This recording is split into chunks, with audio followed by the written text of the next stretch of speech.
जैसे माँ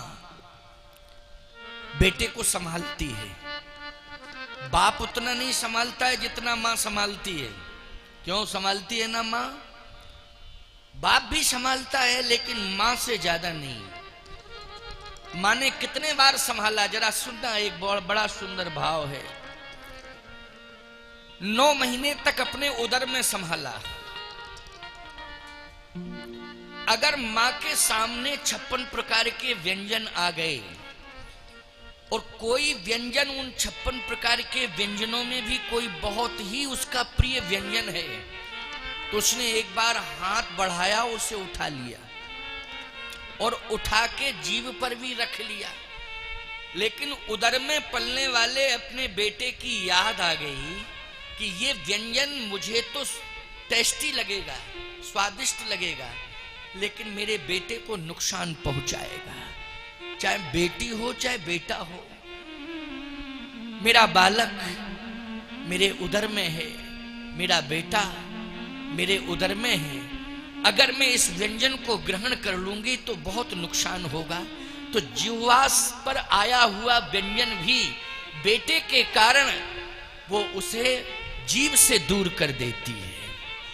करती है कि नहीं करती है, हैं? सोचो जरा। हम तो कहते हैं बाप नहीं कर सकता ये, जैसे बाप बेटा दोनों बैठे हो एक ही थाली में भोजन कर रहे हो, समझना मेरी बात को। बाप और बेटे दोनों बैठे हो जाता प्राय कभी कभी, बाप कहता बेटे से बैठ बैठ बैठ, दोनों बैठे हैं। अब व्यंजन बहुत अच्छे रखे उसमें, और ऐसा एक व्यंजन है कि बाप को भी पसंद हो, बेटे को है ये कहीं है ये कहीं, तो बार बार बाप व्यंजन हाथ में लेगा, कहेगा बेटा तुझे खाना हो तो खाओ, नहीं मैं खा लूं। क्यों भाई, वो कहेगा कि नहीं कहेगा? जबकि पसंद वो व्यंजन दोनों को है, बाप को भी पसंद है और बेटे को भी पसंद है। एक बार तो ऐसी धर्म संकट की स्थिति आई बाप बेटे के जीवन में कि बेटा जिद पकड़ गया कि पिताजी हम आपके साथ भोजन करने अमुक अमुक के यहां निमंत्रण था, चलेंगे। कहे बेटा ऐसा है कि भोजन करने तो जा रहे हो तुम, लेकिन भोजन के कुछ नियम हैं, उनका पालन करना जिससे हमारी इज्जत बच जाए, प्रतिष्ठा। क्या? कौन कौन नियम? कहा जैसे भोजन में 2 लड्डू परोसे जाएं तो एक खा लेना, एक छोड़ देना, क्योंकि वो प्रतिष्ठा है। वो क्या है? प्रतिष्ठा है। अरे भाई भोजन तो छोड़ना भी नहीं चाहिए, कण नहीं छोड़ना चाहिए, परंतु क्या रूढ़वादिता है समझ में नहीं, इसमें भी प्रतिष्ठा। भोजन का एक कण थाली में छोड़ना बहुत बड़ा अपराध है, समझ लो प्यारे। आप कहोगे महाराज किसी को खिला देंगे, किसको खिलाओगे?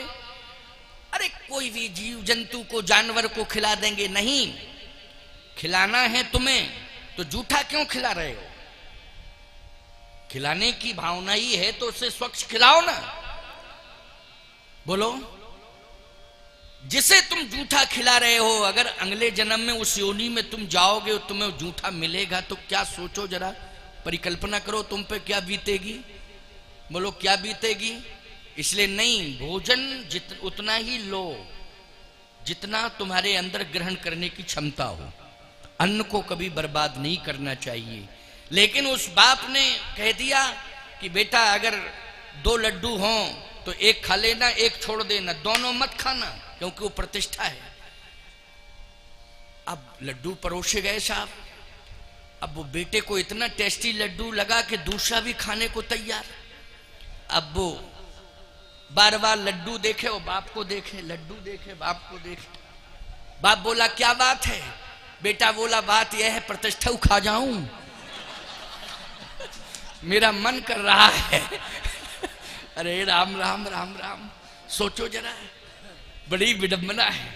लेकिन प्यारे, जहां मां आ जाएगी सामने, वहां मां अपनी प्रतिष्ठा को दांव पे लगा देगी, लेकिन बेटे की प्रतिष्ठा को नहीं जाने देगी।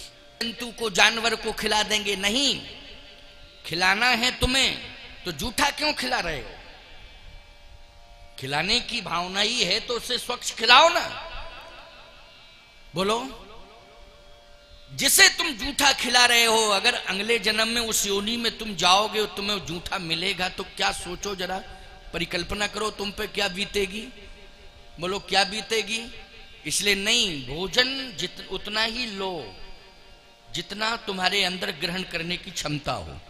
अन्न को कभी बर्बाद नहीं करना चाहिए। लेकिन उस बाप ने कह दिया कि बेटा अगर 2 लड्डू हों तो एक खा लेना, एक छोड़ देना, दोनों मत खाना, क्योंकि वो प्रतिष्ठा है। अब लड्डू परोसे गए साहब। अब वो बेटे को इतना टेस्टी लड्डू लगा कि दूसरा भी खाने को तैयार। अब वो बार बार लड्डू देखे, वो बाप को देखे, लड्डू देखे, बाप को देखे। बाप बोला क्या बात है। बेटा बोला बात यह है प्रतिष्ठा खा जाऊं, मेरा मन कर रहा है। अरे राम राम राम राम, सोचो जरा, बड़ी विडंबना है। लेकिन प्यारे, जहां मां आ जाएगी सामने, वहां मां अपनी प्रतिष्ठा को दांव पे लगा देगी, लेकिन बेटे की प्रतिष्ठा को नहीं जाने देगी। बोलो भाई, वो मां है। अनंत कष्टों का वर्ण करने के बाद जब इस धरित्री पर संतान आती है तो सबसे पहले मां ही उठा के हृदय से लगाती है। जबकि आप सब जानते हो कि उस समय जिंदगी और मौत की लड़ाई लड़ी जाती है। लेकिन ऐसी कंडीशन में जहां जिंदगी और मौत की लड़ाई लड़ी जा रही हो, लेकिन जैसे ही बेटा हो चाहे बेटी हो धरती पर आया, उठा के हृदय से लगा लेती, वो मां है। अगर जनवरी की ठिठुरती ठंडी है और बेटे ने बिस्तर गीला कर दिया तो मां गीले पर लेट गई, रात भर सूखे पर अपनी छाती पर बेटे को सुलाया। बोलो सुलाया कि नहीं। क्यों? मेरे बेटे को ठंडी न लग जाए, इस समय ठंडी बहुत पड़ रही है, मेरे बेटे को ठंडी प्रभावित न कर दे। तो स्वयं गीले पर लेट गई, रात्रि भर ठंडी सहती रही, लेकिन अपने बेटे को हृदय पर सुलाए रही। वो मां है। इतना प्यार क्या पिता दे सकता है? बोलो, जितना मां देती है।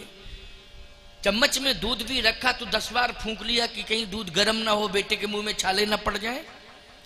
बोलो कितना सोचती है मां, कितना सोचती है। और सुन लो,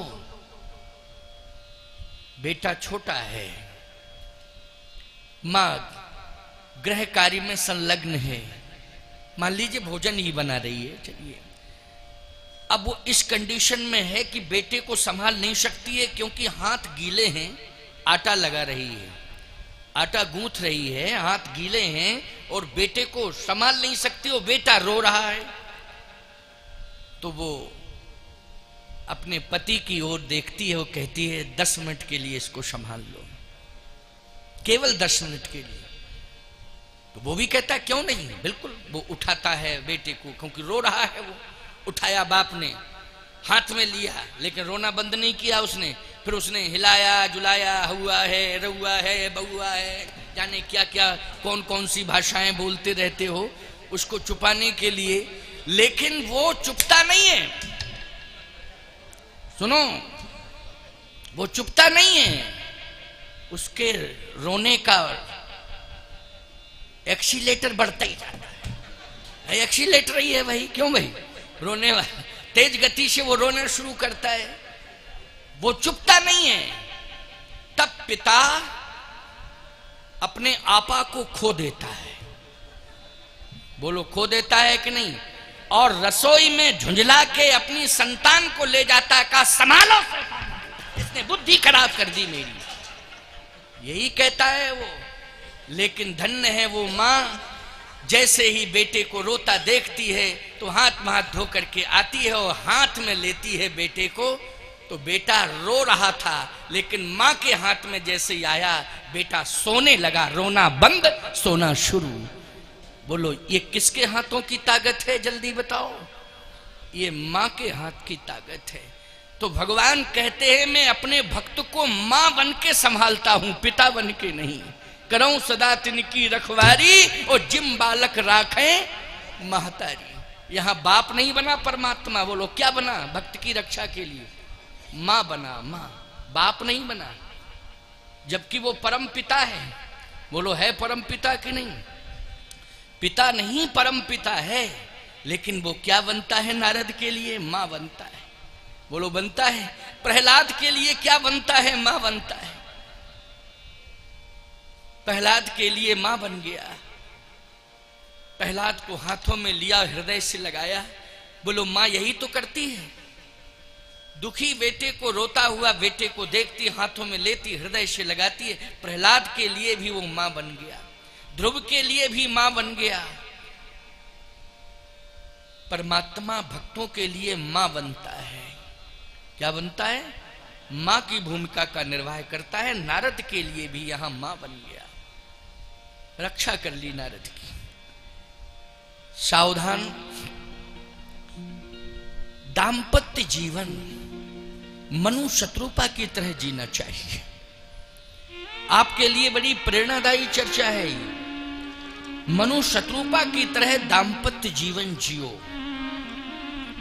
मनु शत्रुपा साधारण नहीं है, राजा रानी की भूमिका में है। बोलो है कि नहीं? राजा रानी की भूमिका में है। आज हम रामेश्वर धाम में आप सबको हृदय से दुआएं दे रहे हैं, आशीर्वाद दे रहे हैं कि आपका दाम्पत्य